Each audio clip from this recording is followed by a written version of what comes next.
بسم اللہ الرحمن الرحیم۔ میرے دوستو، آج کی اس ویڈیو کے اندر اعتکاف کے بارے میں بڑے اہم مسائل پر آپ سے بات کریں گے۔ اعتکاف کے اندر اگر کوئی آدمی بیٹھتا ہے تو کیا سگریٹ پانی استعمال کرنے کے لیے وہ مسجد کی حدود سے باہر جا سکتا ہے؟ کیا ہم مسجد کے اندر موبائل استعمال کر سکتے ہیں، موبائل فون استعمال کر سکتے ہیں؟ کیا ہم اعتکاف کے دوران کسی بیمار کی بیمار پرسی کر سکتے ہیں مسجد سے باہر جا کر؟ یا جنازے میں ہم شرکت کر سکتے ہیں، مسجد کے باہر جا کر جنازے میں کسی میں شرکت کر سکتے ہیں؟ اور کیا عورت کو اگر حیض یا نفاس آ جائے تو اس کے لیے کیا حکم ہے؟ اور اگر عورت گھر کے اندر اعتکاف کیے ہوئے ہے، کیا وہ اپنے خامند کے ساتھ بوس و کنار اس سے قربت کر سکتی ہے؟ یعنی یہ بڑے اہم مسائل انشاءاللہ آج کی اس مختصر سے ویڈیو کے اندر میرے دوستوں میں آپ کے سامنے رکھتا ہوں۔ اگر میرے دوستوں اس کے علاوہ کوئی آپ کا سوال ہو، آپ اس کا جواب جاننا چاہتے ہو تو میرے دوستوں آپ کمنٹس کے ذریعے آپ ہم سے پوچھ سکتے ہیں۔ تو میرے دوستوں ہم بلا تاخیر اپنی ویڈیو کو آگے بڑھاتے ہیں۔ میرے دوستوں، اعتکاف کرنا جو رمضان مبارک کا آخری عشرہ ہے، اس کا اعتکاف کرنا یہ سنت موقدہ ہے۔ آپ صلی اللہ علیہ وسلم نے سارا مہینہ بھی اعتکاف کیا ہے لیلۃ القدر کی تلاش کے اندر، یعنی پہلا عشرہ بھی، دوسرا عشرہ بھی، تیسرا عشرہ بھی آپ نے اعتکاف کیا۔ پھر آپ نے فرمایا کہ اس کو لیلۃ القدر کو آخری عشرے کی طاق راتوں کے اندر اس کو تلاش کرو۔ 21ویں رات ہے، 23ویں، 25ویں، 27ویں، 29ویں رات، یعنی آخری عشرے کی طاق راتوں کے اندر لیلۃ القدر کی رات کو تلاش کرو۔ میرے دوستو، جو آدمی آخری عشرے کا اعتکاف کرتا ہے، اللہ پاک اس کو 2 حج اور 2 عمرہ کا ثواب عطا فرماتے ہیں۔ حضرت ابن عباس رضی اللہ تعالی عنہما اعتکاف کے اندر تشریف فرما تھے۔ ایک شخص آیا، اس کو دیکھا، وہ آپ کے قریب آ کے بیٹھ گیا، اس کو دیکھا کہ وہ بڑی پریشانی کی حالت کے اندر ہے۔ تو حضرت ابن عباس رضی اللہ تعالی عنہ فرمانے لگے کہ بھئی میں آپ کو پریشان دیکھ لوں، کیا بات خیریت تو ہے؟ تو وہ شخص عرض کرنے لگا کہ اے حضور صلی اللہ علیہ وسلم کے چچا کے بیٹا، میرے ذمہ کسی کا حق ہے۔ آپ صلی اللہ علیہ وسلم کی قبر کی طرف اشارہ کر کے وہ کہنے لگا کہ اس قبر والے کی قسم، میں اس کا حق ادا کرنے کی قدرت نہیں رکھتا۔ تو حضرت ابن عباس رضی اللہ تعالیٰ عنہ فرمانے لگے کیا میں تمہاری اس کے ہاں سفارش کروں؟ تو اس نے کہہ دیا جی بالکل کر دیں۔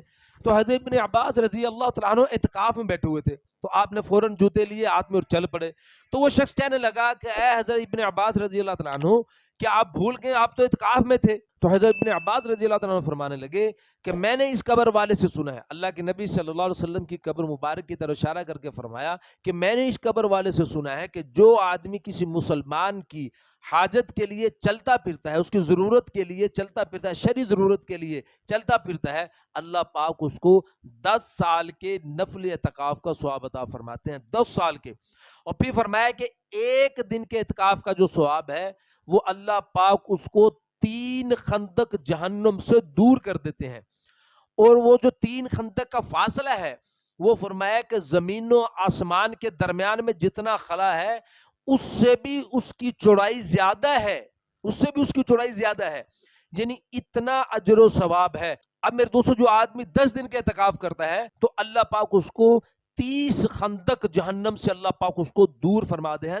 میرے دوستو، اعتکاف جب رمضان المبارک کا 20واں روزہ ہو، 20ویں روزے کو دن چھپنے سے ذرا پہلے سے اس کا وقت شروع ہوتا ہے، پھر عید کے چاند نظر آنے تک یہ اعتکاف رہتا ہے، وہ چاہے 9 دن بن جائے یا 10 دن بن جائے، یعنی چاند کی 29ویں تاریخ بھی ہو سکتی ہے، 30 تاریخ بھی ہو سکتی ہے۔ مرد حضرات جو ہے وہ مسجد کے اندر اعتکاف فرمائیں گے، مسجد کا کسی کونے کے اندر بیٹھ جائیں، کسی یکسوئی کے اندر کسی ایک جگہ بیٹھ کے اللہ کے ذکر کے اندر، اللہ کی عبادت کے اندر مشغول ہو جائیں۔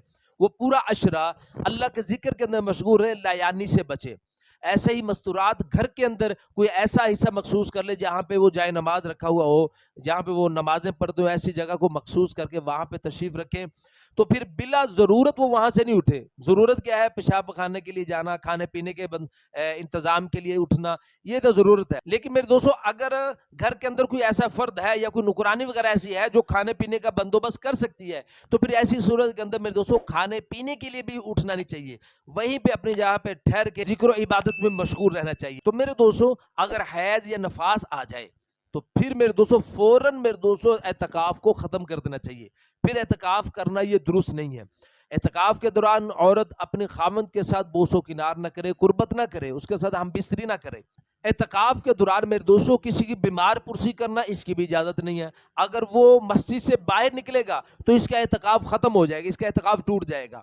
تو میرے دوستوں اگر کوئی فوت ہو گیا, اب اس کے جنازے کے لیے بھی نہیں جا سکتا. اگر جنازے کے لیے جائے گا, مسجد سے نکلے گا, تو اس سے بھی اس کا اعتکاف ختم ہو جائے گا, اس کا اعتکاف ٹوٹ جائے گا. اب میرے دوستوں بات کرتے ہیں کوئی آدمی سگریٹ وغیرہ پینے کے لیے, پان وغیرہ استعمال کرنے کے لیے مسجد کے حدود سے باہر نکل جاتا ہے, تو اس کا کیا حکم ہے؟